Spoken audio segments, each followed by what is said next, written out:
श्री कृष्ण गोविंद हरे मुरारी, हे नाथ नारायण वासुदेवा। स्वागत है सभी दर्शक साथियों का आपके अपने YouTube चैनल रामकृष्ण जी शिवम स्टूडियो में। मैं रामकृष्ण शास्त्री आप लोगों के बीच में धार्मिक कथा, व्रत कथा एवं अन्य जानकारियां लेकर के आता रहता हूं। आज भी जो जानकारी लेकर के आए हैं, विजया एकादशी कब है। एकादशी कब है? फाल्गुन मास की जो कृष्ण पक्ष की एकादशी होती है उसका नाम होता है विजया एकादशी। कब मनाई जाएगी? 6 मार्च या 7 मार्च को मनाई जाएगी। ग्रस्त लोगों को कब व्रत रखना है और वैष्णव लोगों को, साधु संतों को कब रखना है, ये सभी जानकारी। पूजा विधि क्या है, इसकी व्रत कथा क्या है, इसका शुभ मुहूर्त क्या है, पारायण का समय क्या है, कब भगवान विष्णु की पूजा कैसे करनी है, और संपूर्ण जानकारी आज की वीडियो में देने वाले हैं। और इसका महत्व क्या है, उससे पहले मैं आपसे निवेदन करना चाहूँगा, अभी तक आपने चैनल को सब्सक्राइब नहीं किया हो तो प्लीज़ चैनल को सब्सक्राइब करें और बेल को प्रेस करके रखें जिससे नोटिफिकेशन सबसे पहले आपको मिले। चलिए, ज़्यादा समय नहीं लेते हुए बहुत कम समय में बहुत संपूर्ण जानकारी आप लोगों को आज की वीडियो में देने वाले हैं। फाल्गुन मास के कृष्ण पक्ष की एकादशी विजया एकादशी के नाम से जानी जाती है। विजय प्राप्ति के लिए इस दिन श्री हरि की पूजा करना विशेष फलदायी होता है। विजय प्राप्त करने के लिए, यानी इस व्रत के विषय में पद्म पुराण में और स्कंद पुराण में वर्णन मिलता है। कहा जाता है कि जब जातक शत्रुओं से, जो जातक हैं वो शत्रुओं से घिरा हो, तब विकट से विकट परिस्थितियों में भी विजया एकादशी के व्रत से जीत सुनिश्चित की जा सकती है। विजया एकादशी पापों का नाश करता है। और एक बार विजया एकादशी 6 या 7 मार्च कब मनाई जाएगी, इस डेट को लेकर भी कंफ्यूज है, क्योंकि 6 मार्च को भी लोग मनाएंगे। शुभ मुहूर्त क्या रहेगा वो जानकारी मैं आपको सही तारीख, सही समय आपको बताने वाला हूँ। 6 या 7 मार्च को विजया एकादशी कब है?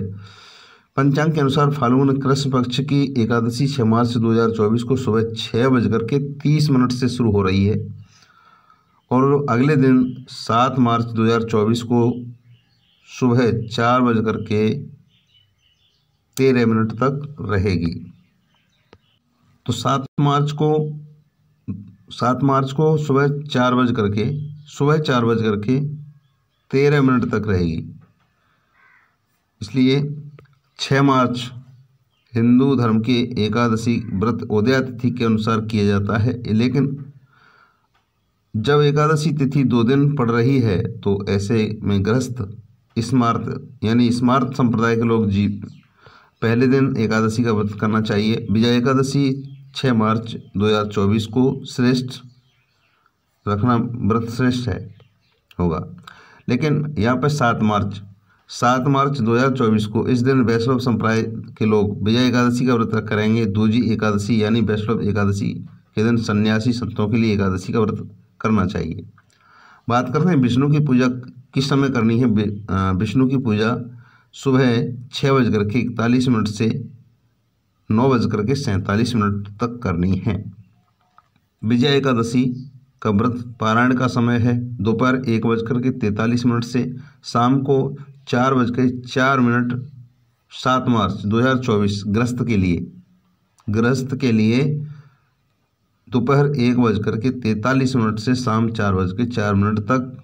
7 मार्च 2024 गृहस्थ के लिए विजया एकादशी व्रत पारायण सुबह 6:38 से सुबह 9 बजे तक। 8 मार्च को 2024 वैष्णवों के लिए पारायण का समय है। पूजा विधि कैसे? विजया एकादशी की पूजा विधि क्या है? विजया एकादशी के दिन स्नान आदि से निवृत्त होकर निराहार व्रत करें और घर में बाल गोपाल की पूजा करें। श्री हरि के अभिषेक करना चाहिए। हार फूल वस्त्रों से श्रृंगार करके गोपी चंदन का तिलक लगाएं। पूजा के दौरान मंत्र जपें। क्रम कृष्णाय नमः, ओम नमो भगवते वासुदेवाय नमः, इन मंत्रों का जाप करें और विष्णु सहस्रनाम का पाठ भी कर सकते हैं। कृष्ण चालीसा का भी पाठ कर सकते हैं इत्यादि। केला, माखन, मिश्री का भोग तुलसी के साथ लगाएं। इस दिन विष्णु सहस्त्र नाम का पाठ करने से लक्ष्मी जी घर में ठहरती हैं। और आरती के बाद प्रसाद वितरण करें, रात्रि जागरण करें, गीता का भी पाठ करें। किसी गौशाला में गायों को देखभाल के लिए धन का दान कर सकते हैं। तो अब मैं बात करता हूँ व्रत कथा के बारे में। धर्मराज युधिष्ठिर बोले, हे जनार्दन, फाल्गुन मास के कृष्ण पक्ष की एकादशी का क्या नाम है तथा उसकी विधि क्या है, कृपया करके आप बताइए। भगवान बोले, हे राजन, फाल्गुन मास के कृष्ण पक्ष की एकादशी का नाम विजय एकादशी है। इसके व्रत के प्रभाव से मनुष्य को विजय प्राप्त होती है। यह सब व्रतों में उत्तम है और यह विजय एकादशी के माध्यम के श्रवण व पठन से समस्त पापों का नाश होता है और पुण्यों की प्राप्ति होती है। एक दिन देवर्षि नारद जी ने जगत पिता ब्रह्मा जी से कहा, महाराज, आप मुझे फाल्गुन मास के कृष्ण पक्ष की एकादशी का विधान कहिए। तब ब्रह्मा जी कहने लगे कि हे नारद, विजया एकादशी का व्रत पुराने तथा नए पापों को नाश करने वाला है।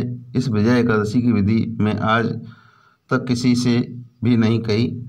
यह समस्त मनुष्यों को विजय प्रदान करती है। त्रेता युग में मर्यादा पुरुषोत्तम श्री राम जी को जब 14 वर्ष का वनवास हो गया, तब वे श्री लक्ष्मण सीता सहित पंचवटी में निवास करने लगे। वहाँ पर दुष्ट रावण ने जब सीता जी का हरण किया, तब इस समाचार से श्री रामचंद्र जी और लक्ष्मण अत्यंत व्याकुल हुए और सीता जी की खोज में चल दिए। घूमते घूमते जब मरणासन्न जटायु के पास पहुँचे, तो जटायु ने सीता का वृतांत सुनाकर स्वर्गलोक चला गया। और कुछ आगे जाकर के सुग्रीव से मित्रता हुई, बाली का वध हुआ। हनुमान जी ने लंका में जाकर के सीता जी का पता लगाया और उनसे श्री राम जी चंद से सुग्रीव की मित्रता का वर्णन किया। वहाँ से लौटकर हनुमान जी ने भगवान राम के पास आकर सब समाचार कहे। श्री रामचंद्र ने वानर सेना सहित सुग्रीव की संपत्ति से लंका को प्रस्थान किया। जब श्री रामचंद्र जी समुद्र के किनारे पहुंचे, तब उन्होंने मगरमच्छ आदि से युक्त उस अगाध समुद्र को देख करके लक्ष्मण जी से कहा कि इस समुद्र को हम किस प्रकार से पार करेंगे। तब श्री लक्ष्मण जी ने कहा, पुराण पुरुषोत्तम, आप आदि पुरुष हैं, सब कुछ जानते हैं। यहाँ में आधा योजन दूरी पर कुमारी द्वीप है और बगदालभ्य नाम के मुनि रहते हैं। उन्होंने अनेक ब्रह्मा देखे हैं। आप उनके पास जाकर इसका उपाय पूछिए। लक्ष्मण जी के इस प्रकार वचन सुनकर के श्री रामचंद्र जी बगदालभ्य ऋषि के पास पहुँचे और उनको प्रणाम करके बैठ गए। मुनि ने भी उनको मनुष्य रूप धारण किए हुए पुराण पुरुषोत्तम समझकर उनसे पूछा कि हे राम, आपका आना कैसे हुआ। रामचंद्र जी कहने लगे, हे ऋषि, मैं अपनी सेना सहित आया हूँ और राक्षसों को जीतने के लिए लंका जा रहा हूँ। आप कृपया करके समुद्र पार करने का कोई उपाय बताइए, इसी कारण आपके पास आया हूँ। बगदालभ्य ऋषि बोले कि हे राजन, हे राम, फाल्गुन मास के कृष्ण पक्ष की एकादशी को उत्तम व्रत करने से निश्चित ही आपकी विजय होगी। साथ ही आप समुद्र भी अवश्य पार कर लेंगे।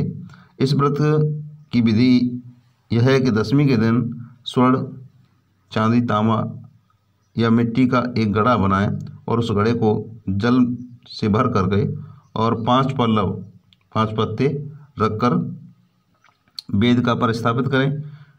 उस घड़े के नीचे सतनजा यानी 7 प्रकार के नाच और ऊपर से जौ रखें। उस पर श्री नारायण भगवान की स्वर्ण की मूर्ति स्थापित करें।